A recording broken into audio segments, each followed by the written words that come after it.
He's the youngest Heisman Trophy winner, the youngest NFL MVP, and the most electric quarterback we've ever seen. Lamar Jackson has always been a step ahead of his competition, but the accomplishments didn't come without their struggles, as he was doubted every step of the way and told multiple times that he wasn't even a quarterback. Here is the rise of Lamar Jackson. Lamar Jackson was born January 7th, 1997 in Pompano Beach, Florida, and as he was growing up, he carried a heavy heart when his father and grandmother passed away on the same day when he was only 8 years old. And not long after, Lamar was seen throwing a football over 20 yards consistently, and from there, his football career began. His mother began to mentor and train him, and she would do so until his high school years when she signed him up with a coach named Van Warren, who was well known for developing quarterbacks in the state of Florida. Jackson started his high school career at St. Lucia's Community High School, but transferred to Boynton Beach, where his career really began to flourish. When Lamar stepped foot on the field for the Tigers, his speed and elusiveness was unreal, which made it nearly impossible for opponents to tackle him. So much so that he put up 3,887 yards and 53 total touchdowns. And even after all his production, he was only seen as a 3-star recruit due to many doubters saying he wouldn't stick at the quarterback position. He held offers from schools like Ohio State, Clemson, and Florida, but decided to commit to the University of Louisville after head coach Bobby Petrino promised him he would only be playing quarterback. As a freshman, Lamar Jackson struggled to maintain consistent accuracy throughout the season, as he needed time to develop, but Bobby Petrino saw his potential and decided to start him regardless. After 11 games, Lamar Jackson amassed 2,800 yards and 12 touchdowns, all while leading the Cardinals to a 6-5 record and a trip to the Music City Bowl. In the bowl game, Lamar had a breakout performance and put the nation on notice when he set the Music City Bowl rushing record with 226 yards. Heading into his sophomore season, everyone was eager to see the development of Lamar's passing, and they didn't have to wait long as he came out on fire, showing the true definition of a dual-threat quarterback. In their first 4 games, he racked up a ridiculous 1,856 yards and 25 touchdowns, and was sitting atop everyone's Heisman ballot early in the season. In Week 5, Lamar dueled Deshaun Watson with an inferior team and was making the game interesting until the talent of Clemson took over as they lost 27-44. For the remainder of the season, he continued to put up ridiculous numbers week after week as he finished with 5,114 yards and 51 total touchdowns. He was rewarded for his stellar play by winning multiple national awards, including the 2016 Heisman Trophy, becoming the youngest player to ever win the award as he was only 19 years old. After one of the greatest seasons in college football history, Lamar Jackson was the main attraction in the city of Louisville, as the fan base and the media had high expectations, so much so that ESPN's College Game Day announced that they would be in Louisville for the team's matchup versus the defending national champion Clemson Tigers. In this game, Lamar was trying his best to will the Cardinals to the win, as the Tigers defense swarmed him every play, but sadly, their defense was just too much and they lost 21-42. For the remainder of the season, Louisville was basically the Lamar Jackson show, as the team was dependent on him to get every single yard and really wore him down by the end of the season. He finished his junior year with 5,261 yards and 45 touchdowns, which led him on another trip to New York for the Heisman Trophy ceremony. This time, he finished third behind Baker Mayfield and Bryce Love, and shortly after, Lamar Jackson declared for the 2018 NFL Draft, bringing an end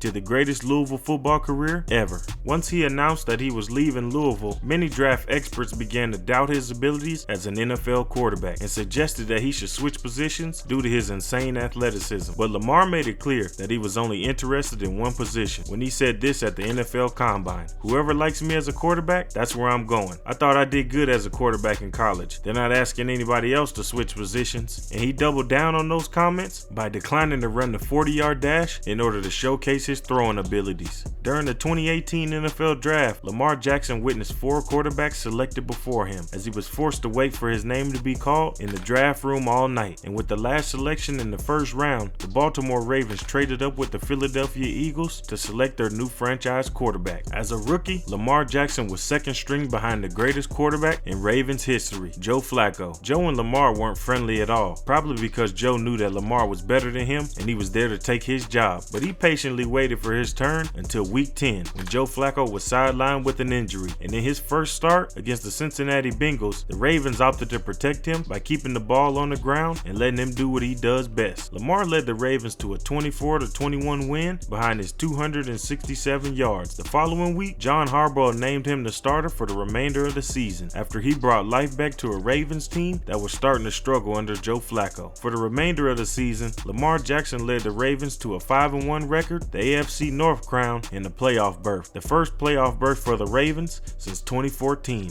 In his playoff debut, the LA Chargers forced Lamar to throw the ball by putting 6 defensive backs on the field to contest his speed on the edges. He struggled so much that the Ravens fans began to boo and chant for Joe Flacco to replace him in the game. Ultimately, the Ravens lost 17-23, and Lamar finished his rookie campaign with 1,902 yards and 11 touchdowns. During the offseason, the Baltimore Ravens threw out their old playbook and decided to create a new one. This time, it would be centered around the strengths of Lamar Jackson instead of Joe Flacco, and it paid dividends immediately. In week 1, Jackson posted a career high with 324 yards and 5 touchdowns, while becoming the youngest quarterback to achieve a perfect passer rating as they demolished the Dolphins 59-10. The following week, he became the first player in NFL history to pass for more than 250 yards and rush for more than 120 in a single game. Over the course of the season, Lamar and the Ravens continued to defy all odds and win game after game on primetime, and by this time, he was a household name and had become the MVP frontrunner. Lamar finished the season with 4,333 yards and 43 touchdowns, all while leading the Ravens to the best record in franchise history. In the playoffs, the Ravens were seen as a favorite to reach the Super Bowl, but after a first-round bye, they would face off against the Tennessee Titans, who caught them by surprise and ran all over them with Derrick Henry, ultimately losing 28-12, a massive upset. But on February 1st, 2020, Lamar Jackson became the youngest NFL MVP in NFL history and the second to win unanimously since Tom Brady did it in 2010, cementing one of the greatest seasons in NFL history. Leading up to the 2020 season, Lamar Jackson was named the #1 NFL player by his peers, the ultimate sign of respect. But while he was beloved on the field, the media began to bash him, stating that he didn't show up in the playoffs and that he would never win a Super Bowl with his style of play. So what did Lamar do? He went out and shut everyone up again by absolutely dominating the Cleveland Browns 38-6 behind his 275 passing yards and 3 touchdowns, earning himself the nickname Mr. Week 1. A few weeks later, the Ravens will face off against the defending Super Bowl champion Kansas City Chiefs, and in this game, he struggled mightily, posting a career low in passing yards with only 97 as the Ravens lost 20-34. Fast forward a couple weeks into the season when Lamar tested positive for the virus and was placed on the reserve list for 2 weeks. Upon his return, he struggled with hydration, so much so that in a Monday night matchup against the Cleveland Browns, he was rushed to the locker room for an IV in the midst of a late game push by the Cleveland Browns. And just when it looked like the game was over for the Ravens, Lamar Jackson came back from the locker room and led his team on a game-winning drive. To round out the 2020 season, the Ravens finished with an 11-5 record thanks to Lamar Jackson's 3,762 yards and 33 touchdowns. In the playoffs, the Ravens got their chance to avenge last year's embarrassing playoff loss to the Tennessee Titans, and Lamar had the opportunity to destroy the narrative that he was a terrible playoff player, and he did just that when he willed his team all game to capture his first playoff victory, winning 20-13. The following week in the divisional round, the Ravens would struggle to protect Lamar against the Buffalo Bills, so much so that he sustained a concussion late in the game and never returned, losing 17-3. Even after a disappointing defeat in the playoffs, the Ravens were expected to take another step in the right direction with Lamar Jackson as their quarterback, but that was until they lost their entire backfield to season-ending injuries before the regular season even started. But that didn't faze Lamar. He went out and led his team to a 6-2 record when everyone thought it was impossible for them after they had 20+ players on injured reserve, beating teams like the Kansas City Chiefs, the LA Chargers, and the Indianapolis Colts in an amazing comeback. But after this stretch, it seems as though Lamar began to wear down as everything was on his shoulders week after week, and in a Week 14 game against the Browns, he sustained a bone bruise in his ankle and missed the remainder of the season. He finished 2021 with 3,649 yards and 18 touchdowns. Thank you for watching, and I'm out. Sleeping on me,